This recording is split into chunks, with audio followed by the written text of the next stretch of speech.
Good morning, Louis. Good morning. How are you today? Very well, thank you. Thanks for taking the time to join on a bright and sunny Thursday. Where are you calling in from, Louis? Porter Ranch, California, and it's getting warm here already.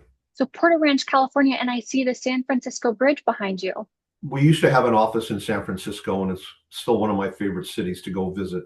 That's awesome. You guys had an office in San Francisco. Where are your main headquarters for NewDay Developments? Currently, Porter Ranch, California. We are a full-service general construction firm. We handle everything from disaster rebuilds to custom homes, commercial projects up to 7 stories.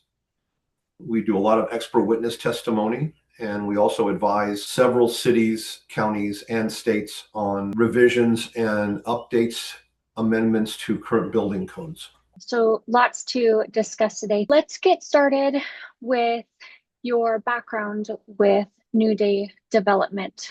So, I understand that you have won tons of awards and you're up for top 500 in the US for remodelers. Congratulations on that. But your company's been around since 1912. Is that correct?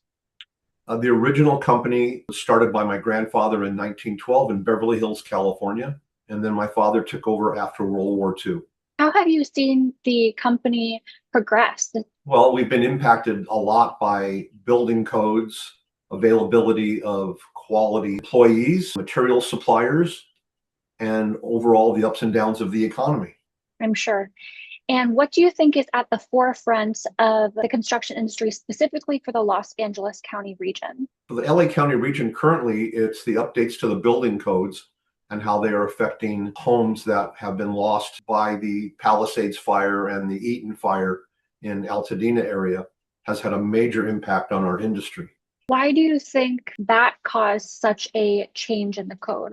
Basically, the state was not prepared to get hit by 2 sides at the same time and the extent of the loss of property. And they've done a great job, which I've been involved with, updating the codes, getting them implemented into the system quickly.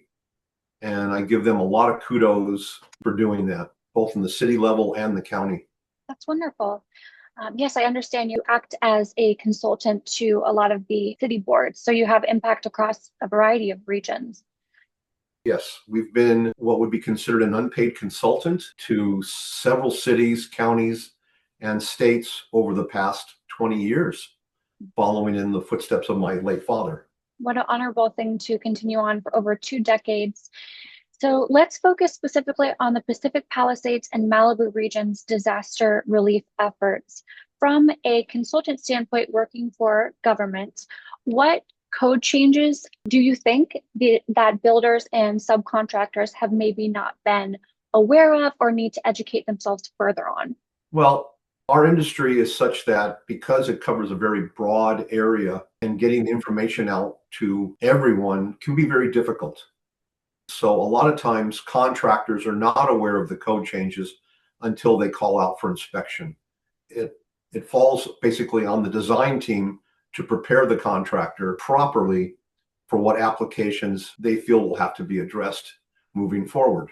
And by that, I mean the architects and the structural engineers, the MEP engineers, which is mechanical, electrical, and plumbing, affecting the Title 24 applications for the state. And do you feel that the majority of people in that design team are aware and are doing the job of informing correctly? I think they're doing the best they can do at the rate things are changing. A lot of times they're not even aware of what's happening until they submit their plans. Mhm. And under the review, they'll get what's known as corrections. Mhm. And as things change in the field, the inspectors are aware of it and they will bring it to the attention of the contractor that this has to be implied into the application. Sure, I understand that. How can they stay informed? The best way for the trades out there are to contact their local representative through the Building Industry Association, which is doing an outstanding job of trying their best to keep the trades aware of what's happening within the system. Mhm. But of course, if you're not a member of the organization, you're not going to get the updates automatically. So then you would have to go online and do your research. So with AI today, it makes it a lot easier that you could just type in under AI, what are the current code changes affecting my community? That's fascinating. We can dive into AI in a moment. Going back to the building association membership, outside of getting those regular updates for code changes, for example, what are some other benefits in joining a trades association? There are a lot of benefits for those people who are on a tight budget.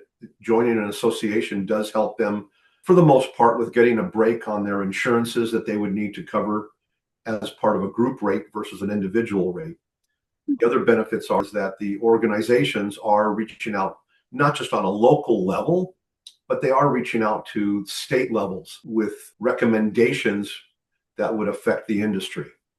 And so they have their hands on the shoulders of proper authorities so they can hear what's going on and understand from our side of the table on how to implement something that will be beneficial to the community, not just to the contractors. That's fascinating to know. Specifically focusing on the rebuild projects. If someone, let's say a contractor, subcontractor, is pursuing work in these regions, they feel capable and ready to submit bids to what's open there. What are some good actions to take to ensure that they, one, are the right fit and ready for these projects, and two, they get the right ones? Well, with regards to the burn areas, like Pacific Palisades into the Malibu area, the contractor should be aware of how to deal with not just the construction side of the matter, but dealing with the insurance company. Because the insurance company is going to pay the client X number of dollars for the rebuild. And they're going to base that not just on the insurance company's numbers, but on the proposal that is submitted by a contractor. Mm-hmm. So it's up to the contractor to understand the process of dealing with the insurance company and then producing their numbers. And there are several programs that they can use to put their numbers together. And I advise people in my trade, those numbers are fine, but they're generic. So it's an average number. May not be the true number. It might be a little bit inflated. It might be underinflated. So with that, it's good for the contractor to do a follow-up with trades that they feel can step up and perform at the level that's required for the project. Follow-up being? Asking outside sources, what are the numbers going to be? Here's the plans. How much is my drywall? How much is my framing? How much is my concrete? And look at those numbers and compare them against a program like Xactimate, which is now called Verisk, Verisk, which is used by the industry on insurance claims, and see how those numbers line up. People have to also understand that because of the impact and the size of the losses in the Palisades, the cost to do construction magnified itself overnight and is continuing to do so per square foot. Supply and demand. There's only so many contractors out there to do so much work. And you don't want to overtake too many projects that you can't get to. And you also don't want to take on too many projects that will cause a diminished value in the quality of your work. So 100 years in the industry, what are some good strategies that you've learned to develop good relationships with, let's say, subcontractors, other people that you're working with to create that quality project? I learned my lessons from my father, who learned from his father. And from the old timers is a term I like to use. The old school method from some of the top developers and general contractors who happen to be associates of my father and the sub-trades. I was taught that I had to learn all the trades, not just on paper, but I had to physically work in all the trades. That's how my father learned it. His father at a young age had my father doing it, and then my father to me. So it's good for contractors to learn the trades, work in the field before becoming a general contractor. You can work for a general construction firm and spend your whole time in the office and then get a license, but you've got no field work with the electricians and the plumbers and the concrete and masonry and so forth. So I've learned, I should say, is keep a positive attitude. No matter what's thrown at you, my father said, you will survive. You'll get through it. Don't make excuses. Just address the issue, work it out, and move on. So that's over 100 years of what I've learned. Yes, this is definitely an industry that requires grit and determination.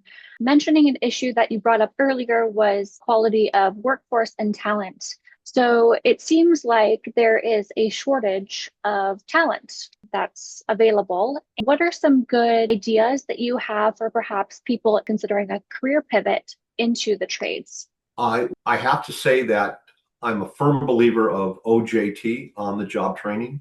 Mhm. The trade schools are fine, but they're limited as to what they can actually do. They can Mhm. teach you the basics, but they can't teach you what you would learn in the field from someone with knowledge.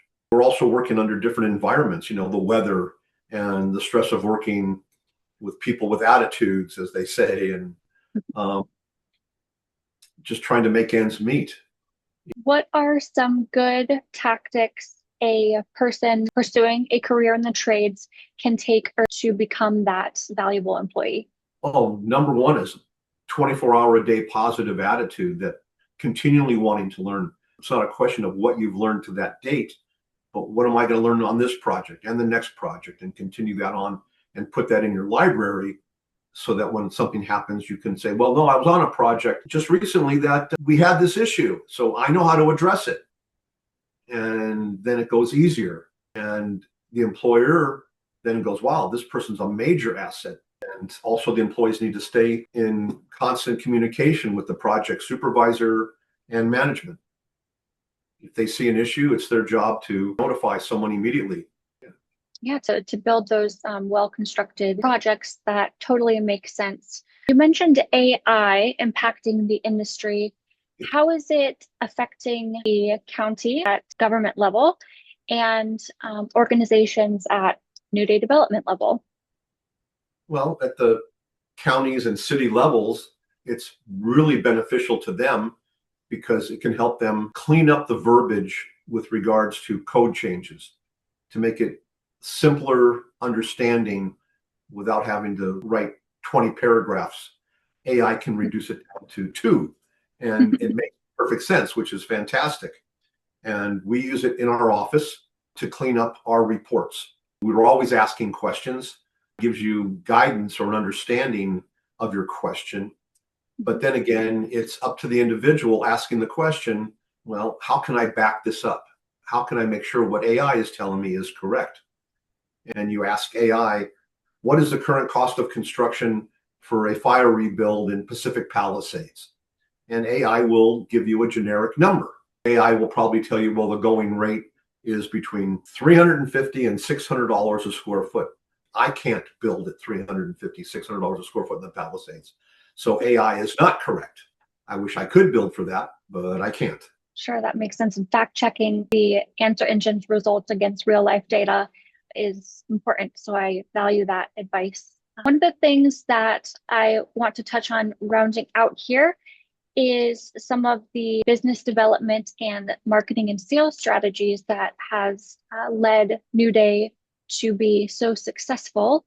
If you could give some advice to companies starting out, what do you think are the best actions they can take to get up and running? Well, my recommendation to someone starting out in the construction field, trying to establish themselves, would be number one, join a local association. Number two, go to planning meetings within the city and the county, just as an observer, and watch the process.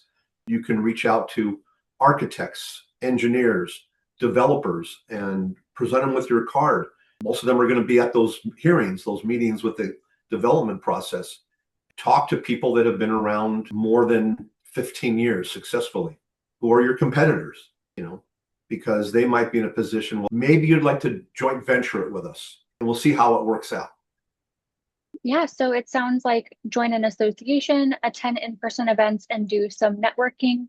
What do you think is important for your digital presence and your online brand to represent about your company? Well, the online branding for us has always been the longevity of the company and our association with the cities and the counties and other states.